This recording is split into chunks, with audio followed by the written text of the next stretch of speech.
आना है, अपने आप को हार से बचाना है, एलिबाई एक्सक्यूज बनाना है, इसीलिए संवैधानिक संस्थाओं पर निशाना है। अभी तक सेना पर वो निशाना साध रहे थे, ऑपरेशन सिंदूर को सरेंडर, फेलियर, छुटपुट बताना। फिर सांसदों पर निशाना साधा, सांसदों की तुलना आतंकियों से की जयराम रमेश ने। अब संवैधानिक संस्थाओं की बारी है। राहुल गांधी ने तो बोला ही है कि फाइटिंग इंडियन स्टेट मेरा एजेंडा है। विदेशी धरती पर जाकर उन्होंने ये सब बातें की है। पूरी दुनिया में जब इलेक्शन कमीशन का डंका बज रहा है तब राहुल गांधी शंका उत्पन्न करते हैं, क्योंकि उनको पता है कि वो आने वाले चुनाव भी हारने वाले हैं, तो एक एक्सक्यूज बनाकर रखना है। और वहीं देखिए, महाराष्ट्र की सियासत बदलने वाली है। एक और बड़ी खबर, ठाकरे बंधु एक होने वाले हैं। सामना के फ्रंट पेज पर राज ठाकरे और उद्धव ठाकरे की एक साथ तस्वीर छपी है। दोनों भाइयों की इस तस्वीर से एमएनएस और शिवसेना यूबीटी के साथ आने की संभावनाओं के तौर पर इसे देखा जा रहा है। तस्वीर के साथ मराठी में जो हेडिंग दी गई है, जिसमें लिखा गया है, महाराष्ट्र के जो मन में है वो होगा। तो देखिए, यहां सामना के फ्रंट पेज पर आप देख रहे हैं किस तरह से यहां सीधे तौर पर लिखा गया है। यहां आप देख सकते हैं उद्धव ठाकरे और राज ठाकरे की तस्वीर और साथ में लिखा है, महाराष्ट्र के मन में जो है वही होगा। इंद्रजीत लगातार हमारे साथ बने हुए हैं। इंद्रजीत, अब ये तस्वीर क्या बयां कर रही है भाई? दोनों का साथ साथ आना, यानी यहां पर सीधे सीधे हम ये कहें कि इंडिया गठबंधन का विस्तार।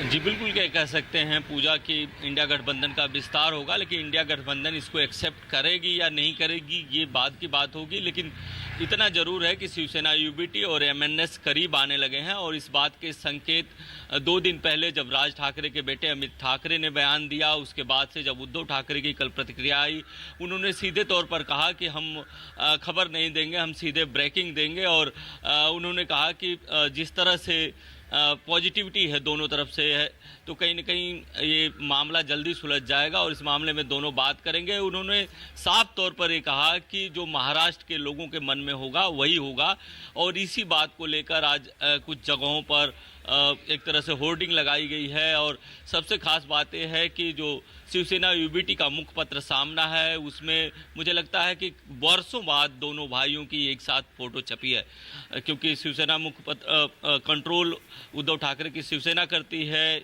इसलिए जो राज ठाकरे से उनकी तल्खियां थी उसको लेकर राज ठाकरे और उनके कभी भी तस्वीरें साथ में नहीं छपती थी। लेकिन मुझे लगता है कि वर्षों बाद दोनों भाइयों की तस्वीर एक साथ छपी है, और हेडिंग भी इसी तरह का दिया हुआ है कि जो महाराष्ट्र के मन में होगा वही होगा।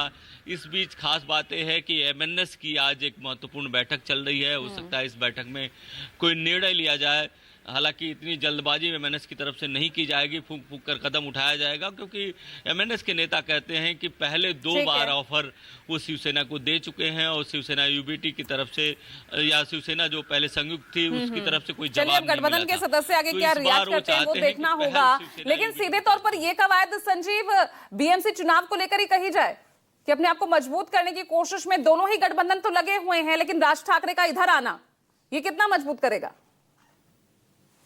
देखिए पूजा, बाला साहब ठाकरे के जमाने से ही जो असली आधार है शिवसेना की वो मुंबई है, और बृहन मुंबई म्युनिसिपल कॉर्पोरेशन के जो चुनाव हैं उसमें जीत, और उसी जीत से उनका आधार पूरे महाराष्ट्र में बना।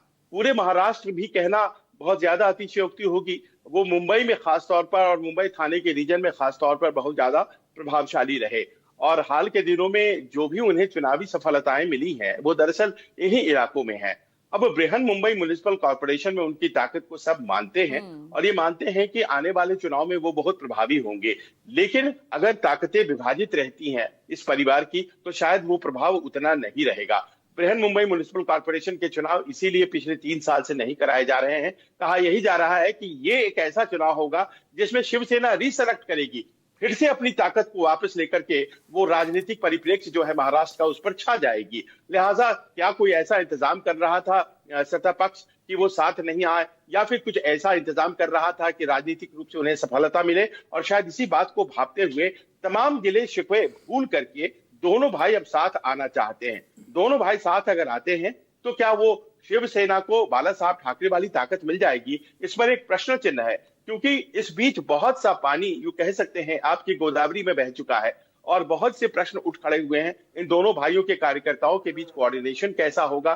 दोनों भाइयों के बीच एक ईगो की लड़ाई हमेशा से रही है और उस ईगो की लड़ाई में हमेशा इस पार्टी को उन्होंने सेकंड नंबर पर दिया, अपने ईगो को ज्यादा महत्व दिया। तो ये तमाम बातें हैं, फूक फूक पर कदम रखने का जो बात हमारे सहयोगी बता रहे हैं इंद्रजीत, इसका अर्थ ये भी हो जाता है कि ये जो डील होने वाली है इसमें किसको क्या मिलेगा, इस बात को लेकर के बहुत ज्यादा चिंतित है। लेकिन ये आखिर में कहना पड़ेगा पूजा कि अगर दोनों साथ आते हैं तो वर्तमान में जो उनकी ताकत है उस ताकत में इजाफा जरूर होगा और बृहन मुंबई म्युनिसिपल कॉर्पोरेशन में बेहतर प्रदर्शन इन दोनों दलों के साथ आ जाने से होगा, शिवसेना का ये तय है। जी चलिए ठीक है संजीव, और साथ ही इंद्रजीत, फिलहाल आपका बहुत बहुत शुक्रिया। और संजीव आप बने रहिएगा क्योंकि एक और बड़ी खबर सामने आ रही है G7 समिट से जुड़ी हुई, और आपको बता दें कि